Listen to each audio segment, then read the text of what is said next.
It was almost exactly 20 years ago, August the year 2000. The Republican National Convention descended on Philadelphia. For days, protests erupted throughout the city. Tens of thousands of people took to the streets carrying life-sized puppets and signs. I was a young rabbinical student, and I got swept up in the intensity of the moment. We were protesting for universal health care and economic equality and against the criminal justice system. The police, they were everywhere. They arrested more than 400 protesters and often did so violently.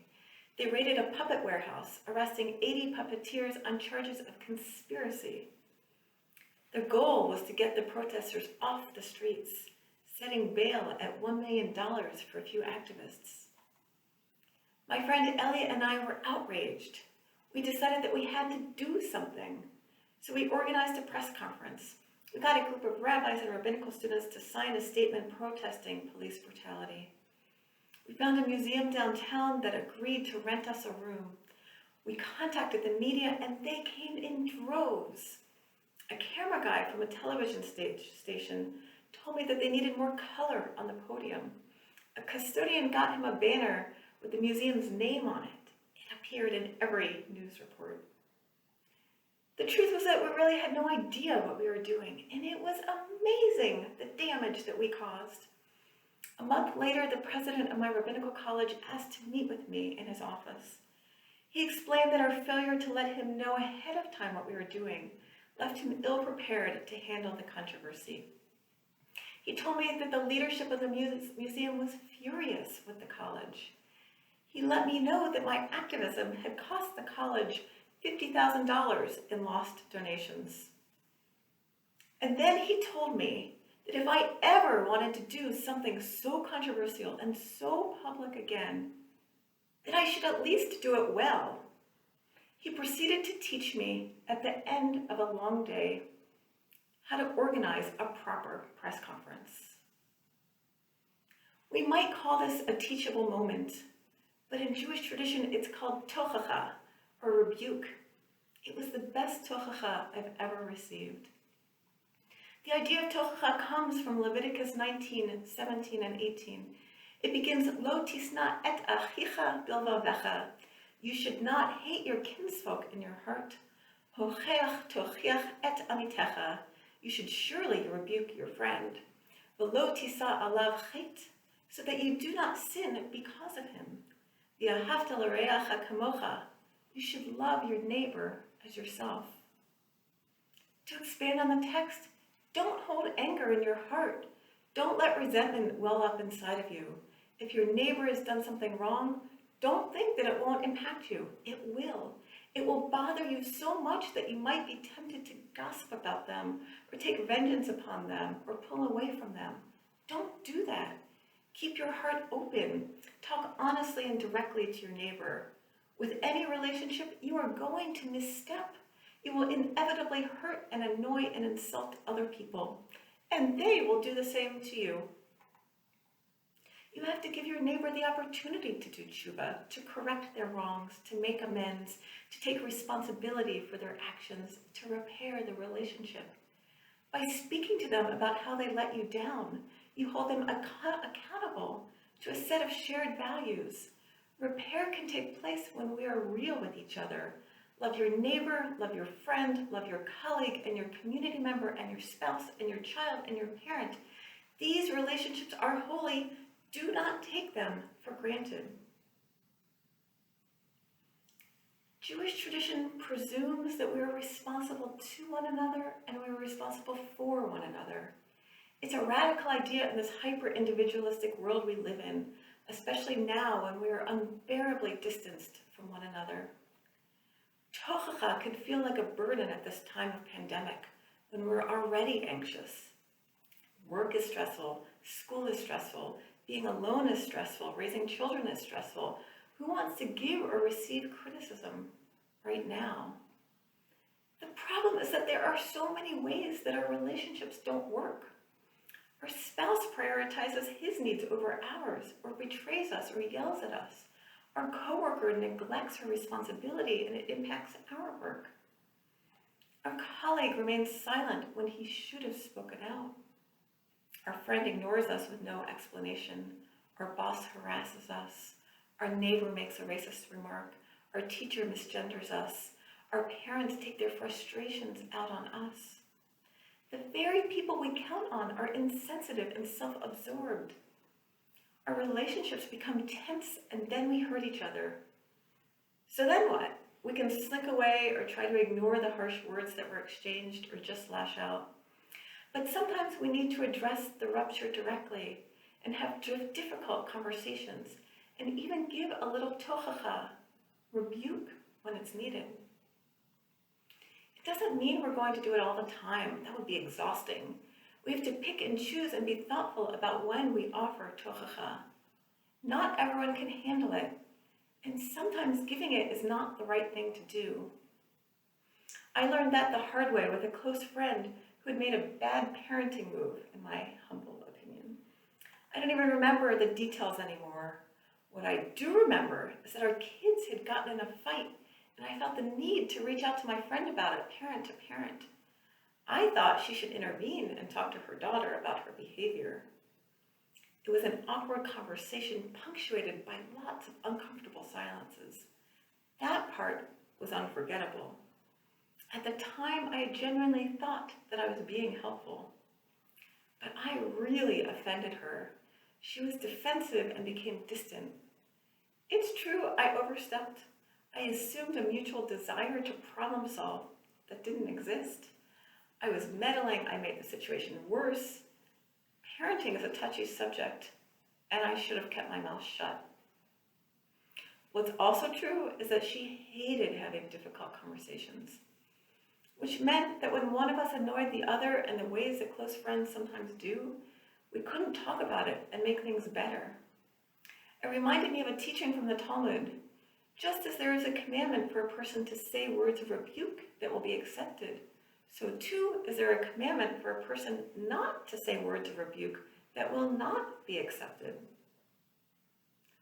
Sometimes we confuse tochacha with dumping, like when you use it as an opportunity to tell your friends or family members every terrible thing about themselves.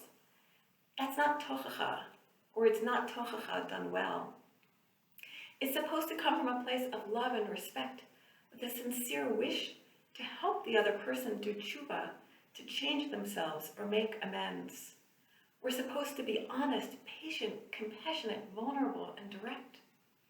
When we want to pounce on someone with arrogance, or we want to just get even, we know that it's at these times that we should be silent. Often, though, we're just afraid to have these difficult conversations. We are conflict avoidant. Many years ago, my cousin was having an affair. I know that because several of my female relatives ran into him with his girlfriend at the theater. I can only imagine the scene. It was intermission, and they were probably delighted to see him. And then the realization set in that he wasn't there with his wife, but with someone else. Afterwards, my relatives had a big disagreement. Should they tell his wife? The stakes were high, as he was a public figure. The older women said no. That would be improper and embarrassing. It would hurt his wife too much. This was a private matter. The younger women were appalled. How could they not tell her? How could they let my cousin get away with this? How would his wife feel if she found out later that everyone knew? I don't remember anyone suggesting that they speak to my cousin, that they give him some tochacha, that they tell him that he needs to tell his wife what he's doing. They could have held him accountable. He might very well not have gone through a big process of tshuva, but they could have put him in a position that would have forced him to end his deception. Maimonides encourages us to do our tochacha privately. Public shaming is off limits in Judaism. The rabbis say that humiliating a person is akin to murder. Because again, the whole point of tochacha is to help someone do tshuva. People don't change when they feel disparaged, when they have become disempowered, and when they hate themselves. People change when they can recognize what they've done wrong and can see a path forward. There are times that when public rebuke is not only warranted, but necessary. Me Too and Black Lives Matter have taught us that. These movements created public space for tochacha so that people who've been marginalized can address injustice and the overwhelming imbalance of power. The murder of George Floyd created real reckoning among many white people. Many of us have thought deeply about how we have failed and how it is our responsibility to do tshuva for passively accepting or actively perpetuating racial inequities. In becoming better allies, sometimes we need to give and receive tochacha, and sometimes it has to be public. The rabbis teach us that if we don't speak up, we bear the burden of responsibility. They write, anyone who is able to protest the transgressions of one's household and does not is held responsible for the actions of the members of the household. Anyone who is able to protest against the transgressions of one's townspeople and does not is held responsible for the transgressions of the townspeople. Anyone who is able to protest against the transgressions of the entire world and does not is held responsible for the transgressions of the entire world. So yes, there are certainly times when we should make our rebuke public, when we do need to challenge our elected officials and other leaders in public forums. This is true especially when we don't have the kind of relationship with them where we can have these difficult conversations privately, when we know that the person refuses to change, and when there is a good chance that their actions will lead to others being harmed in the future. In the best of circumstances, when tochacha is done right, it gives us an opportunity to grow and to change. Thinking back to my blundered press conference 20 years ago, it wasn't just that I made some errors here and there. It was that I didn't reach out for more support, that I jumped too quickly, that my insecurities led me to making poor decisions. I was too afraid to tell the president of my rabbinical college what I was doing. After my conversation with the president, I was left with a feeling that I really screwed up. Giving and receiving tochacha is not fun, but that experience shaped me, made me more willing to have difficult conversations, in spite of all the ways it can go wrong. It's difficult to talk about this on Yom Kippur at a time of pandemic when life is so stressful. So why do it? Because we have a hard winter ahead of us, one that will present many challenges and much heartache. We need each other now more than ever. We need to show up for each other. And when we do, we will inevitably hurt and disappoint each other, because that's just what we do. The only alternative is to go it alone. And that would be a tragedy.